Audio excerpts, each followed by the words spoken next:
Hey friends, John Gregory again with the Truth Factor, and trust me, I got 23 minutes. I'm going to try to do a quick video. I got another video for you. We're going to talk about I think, important subject. What we do on this YouTube channel is I share with you my personal testimony of how I came to faith in Jesus Christ in 1991 through a supernatural encounter that I had in my apartment. I wasn't raised in the church. My dad was a professor at university. I graduated from college as a science guy. I had a mechanical engineering degree, had a great job, but I was going through a very difficult time in my life in my late 20s, and I couldn't get free. Everything was just falling apart. Nothing was working. I was seeing a shrink, and I had going through panic attacks and all these other kind of things. And one day, I hear an evangelist teaching a simple message on sin, and the sin that he was talking about. He said he was focused on, the subject was, what happens to someone who rejects God? And then he goes through this sort of like this presentation of the spiritual progression of someone who rejects God. And as he's explaining these sort of things that begin to happen to people who reject God, my eyes were open to a lot of things. One of which was, wow, I think my spiritual life is a lot more important than I thought it was. And so as he's explaining everything to me, the lights basically came on, and I realized that the problems I was having could very well just be because I've rejected God from my life. Okay, that was long story short. And so what I did is I asked Jesus into my life. 3 weeks later, I have this supernatural encounter in my apartment where God reveals himself to me, okay? And it confused me, completely confused me, because I thought God was some sort of written character in a book. There was something that you read about. You know, that's how I saw God, as a religion or something, like that. Now, so if you want to hear my testimony, all the details of it, go watch Salvation 1 and Salvation 2 below. It's about like 10, 15, 20 videos past. And I go into the details of each one, how I arrived at a decision to give my life to Christ, and then also the details of what actually happened to me in my apartment. Okay? And so that's what we do here. I talk to you about my testimony, but we also talk about subjects related to having personal relationship to God through the new covenant. It's a covenant relationship through the new covenant of Jesus Christ. Okay? So what I've learned and we talk about these issues related to relationship, and one of the things I've been focusing on in the last, say, 6 months, is God's revealed to me, is the importance of understanding the covenants of God. You got to understand those. Why? Because God makes agreements, and the covenants are sort of like God's terms and conditions. So you got to understand how God operates and what he can do, what he does do, what he doesn't do, okay? And so this is why covenant is so important. And there's basically 3 major covenants in the earth, okay, right now. They're active covenants. One is the covenant, the Abrahamic Covenant, the Mosaic Covenant, and then we have the new covenant, okay? I'm just giving you kind of a Cliff Note version. Man, this dog is so crazy. He gets all, that's like it's a demon. It's like a demon. Anyway, so there's 3 major covenants. In order to understand them, it's important to understand, you got to get into history a little bit and understand who God's people are. And God's people really come from Abraham, okay? And about 4,000 years ago, God begins to speak to a man named Abraham. And Abraham was a man of faith. Abraham believed in God. See, Abraham didn't have a rabbi. Abraham didn't have a religion. Abraham didn't have Torah. Abraham had faith in God. That was it. And Abraham went out by faith, and God began to reveal things to him and began to talk to him and show him things. And so because of Abraham's faith, God made an agreement with Abraham. God told Abraham, God said, I swear by my own word. He made a blood covenant with Abraham. Abraham made an offering to God, made a sacrifice, and then God sealed this agreement with Abraham and his descendants. So this is how we get the people of God. It's through the line of Abraham. Abraham had Isaac. Isaac had Jacob. And from Jacob, we get the 12 tribes of Israel. And God says in his word, Moses wrote this in the 5 books of Moses. God says through his word, because Moses came from that family. Moses came from the tribe of Levi. So Moses writes these 5 books. And you'll find in the books that the promises of God are made through Isaac. Because Abraham had other kids too. Abraham had Ishmael. Abraham also had Esau. But the promises, let's call it the holy seed of God, is through Isaac. Okay, and this is how we get the 12 tribes of Israel. This is why God's people are so important. And so after that, that's sort of a faith covenant. So God makes this faith. It's like a personal covenant. Just like a Christian today, we have a personal covenant relationship with God. Well, Abraham had a personal covenant with God. The same exact thing. It's the same way. In many ways, the Christian today who believes in Jesus has a very similar relationship to God as Abraham did. It's a faith-based covenant, okay? Based in faith. And when you say, what do you mean by faith? It's not based in the law. It's not based in a religion. It's based in your heart condition, your heart towards God. It's based in your faith towards God. It's a relationship based in faith. Hope that helps you. Okay, so that's the Abrahamic faith. Well, after God's people began to multiply and go from 70 souls to maybe millions, they're in Egypt. Many people debate about whether they were slaves or not. They were kind of working in Egypt, and they were in captivity in Egypt, you might say, under the Egypt represents the world. Well, at some point in time, God decides, I'm going to bring my people out, and he sends Moses. And Moses brings God's people out of Egypt. He takes them to the mountain of God, and at that point, God strikes a new covenant. And that covenant was the Mosaic Law. It's the 5 books of Moses. So God downloads these books to Moses and says, okay, now take these books to my people and teach them to live by these books, and then they shall be a blessed people. They shall be a peculiar treasure in the earth, a holy nation of priests. And that's what God promised them as long as they followed Torah. Now Torah, the 5 books of Moses, is a different kind of covenant. It's based in the law. So the Torah is a national covenant. It's not a personal covenant. Well, it can be because you study Torah, but it's a national covenant between Israel, God's people, and the land of Israel and God. So it's tied to the land of Israel. So today, that covenant is still in effect.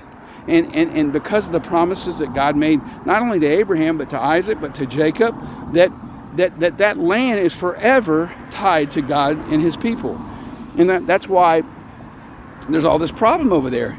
It's because most people have a problem with God. They don't have a problem, they don't want to follow God. That's why we have all this fighting. Because God, if you want to follow God, you'll listen to the words of Moses and what Moses spoke in the book of Genesis. Now, I'm not here to knock anybody that doesn't believe in God. I'm just here to tell you, everything boils down to 2 simple things. It's just one simple thing, actually. Are you going to agree with what God says about the land? Or are you going to agree with what UN says or the media or CNN or whatever?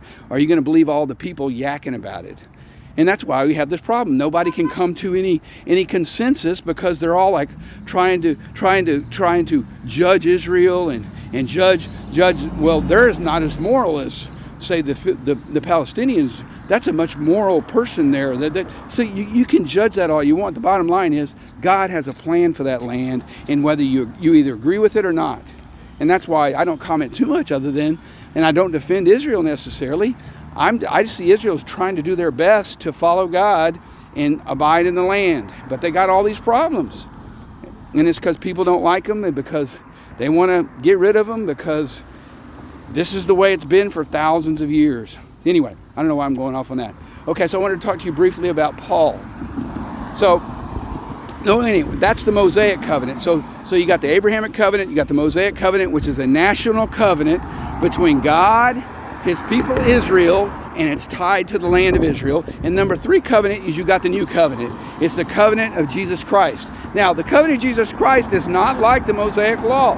It's not like it at all. In fact, it's very different.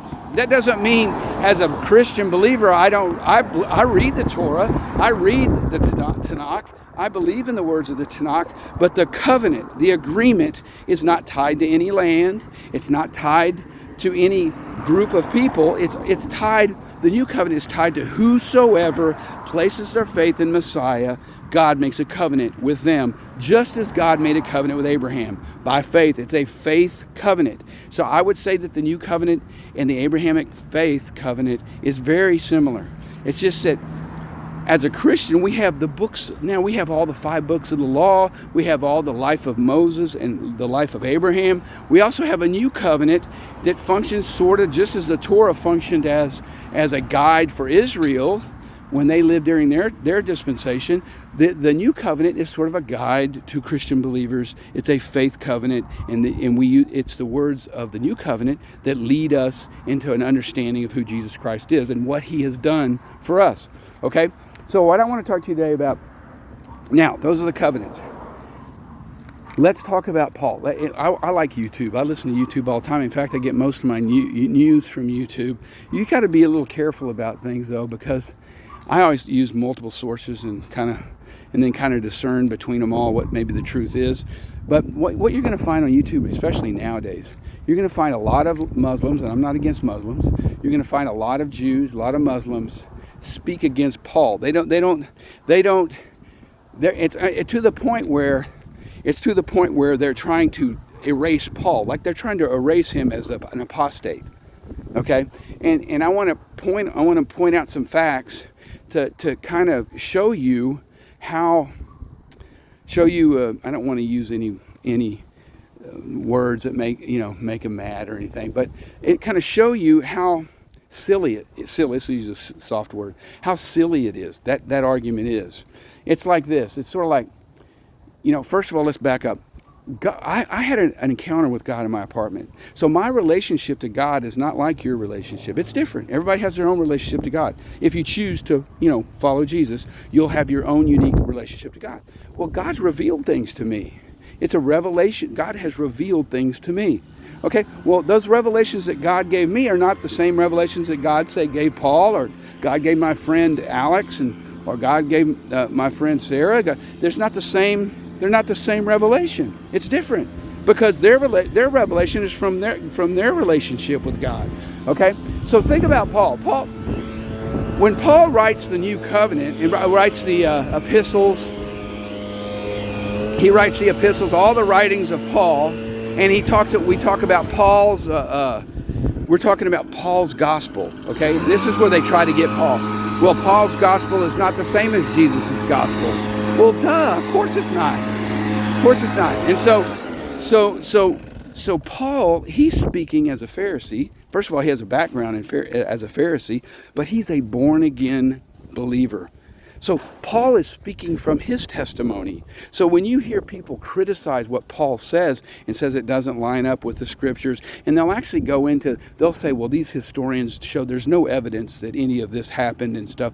You got to understand that Paul's writing to you from his testimony.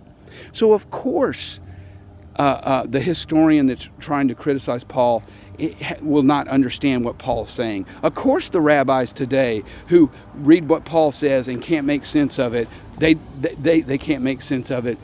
Of course they can't, because they don't have the revelation that Paul had. You say, well, you're just trying to place Paul on a pedestal. No, I'm placing his office on a pedestal. Yeah, he's an apostle. Now you got to understand what an apostle is.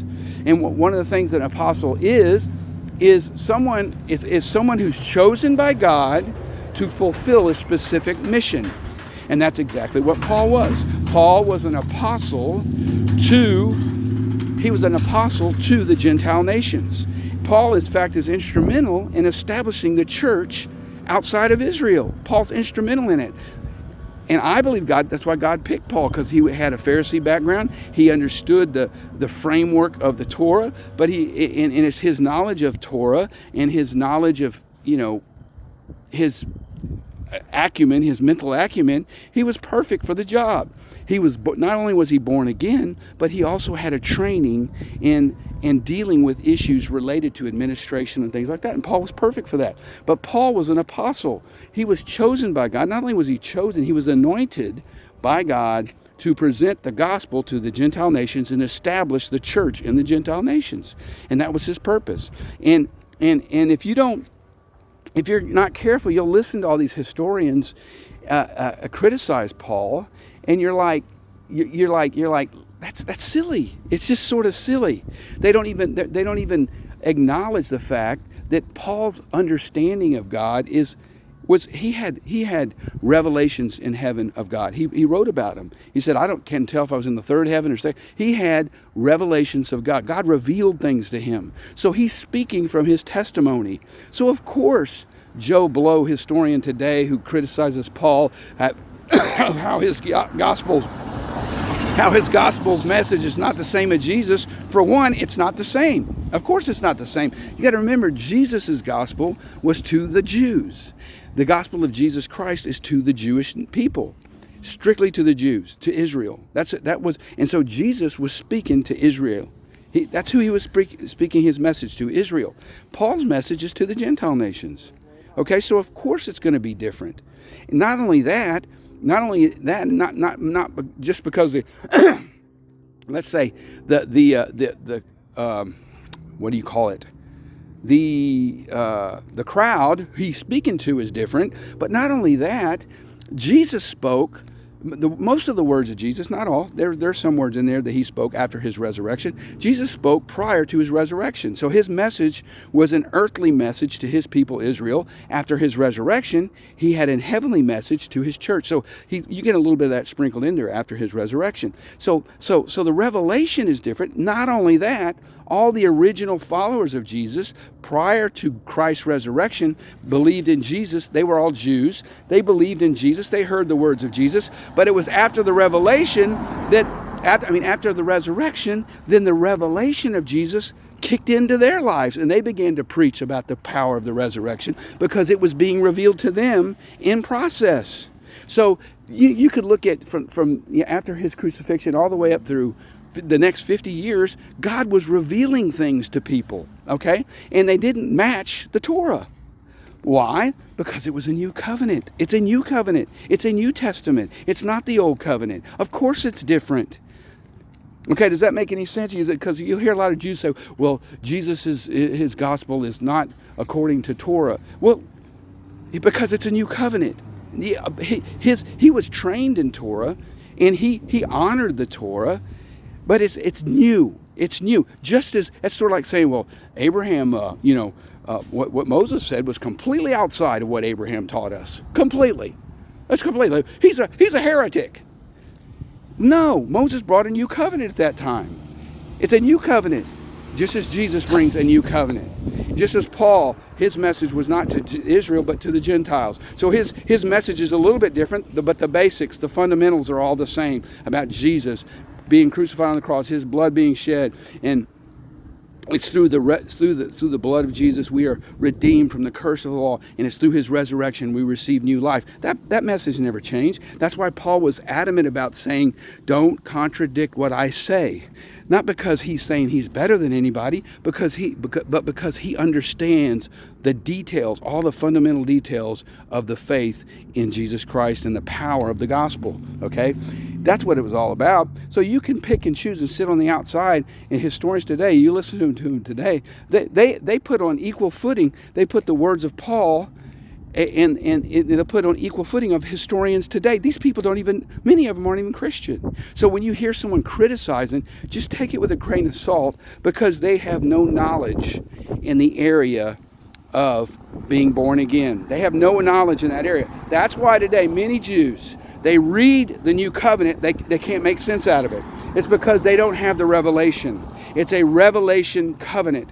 God reveals who he is to you by revelation, okay? So when you hear a Jew criticizing, just take it with a grain of salt. It's because they don't understand it. They don't understand it. It doesn't mean that they're less than anybody or they're better than anybody. And so, what you'll find is because they don't understand it, they're constantly trying to disprove it. It's just how Jews are, just how Israel is. I'm not knocking that.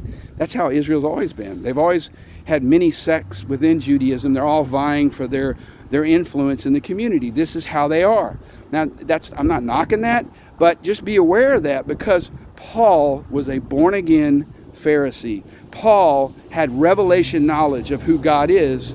That's why we have many of his books in the Holy Bible, because his books are inspired by God, okay? So whenever you hear someone knocking Paul, that doesn't mean you can't question what Paul said. I encourage everybody to question what Paul said, but what you need to do is you need to get into the scriptures of what he said and compare it throughout whatever, what all the other people of the past said. And if you think Paul is an apostate, you're misinterpreting God. You're misinterpreting who God is. Okay, and I'd say just be careful about that. Okay, so if you think your life mission is to discredit Paul, I would say you might want to repent and turn to God and ask Him to reveal to you who He is. Okay, because if you might get saved, you might get born again if you did that. But I'm telling you, if you're trying to refute Paul, you are in a sense like trying to refute Moses. You're doing a similar thing. Well, Moses was the greatest of men of all time. You can come back with that, but Moses was a great man. He's probably one of the greatest prophets ever, and because he brought a covenant. He was a covenant bringer, just as Jesus was a covenant bringer. Paul didn't bring a new covenant, but Paul instituted some of his ideas that he believes, and he would tell you clearly in his writings whether they were of God or not of God. He goes, this I know I received from God, but this I cannot say is from God, but from my interpretation. He would clearly tell you that. Okay, so be aware when you hear someone criticizing Paul. Just remember my video here, because Paul's speaking from his testimony. He's not trying to speak from an educated, platform in the halls of some great university. That's man's way. That's not God's way. That's man's way. God works through prophets and apostles, and Paul was an apostle of God, sent to fulfill a particular mission, and he accomplished it. And he was anointed by God, chosen by God to complete what he was sent to do, just as Jesus did. Paul does it too, and that's how we get the birth of the church in the Gentile nations. So this is John Gregory Bear, just giving you a little heads up about Paul and listening to people talk and putting things in the right buckets. And it's good to listen to other people's opinions. I'm not saying don't listen to them, but just be aware that Paul was a holy man. Paul was holy. He was born again. He had revelation knowledge of God. So you should realize that he's like a prophet. In many ways, he was like a prophet, more than a prophet. He was an apostle, one sent forth. And Paul's writings are revelatory writings. They came from God. That's what I'm trying to encourage you to consider. When you read them, you'll see they came from God, okay? This is John Gregory Bear, encouraging you to open your mind to the ways of God, open your heart to the love of God, and you just might be surprised. I'll catch you on the next video.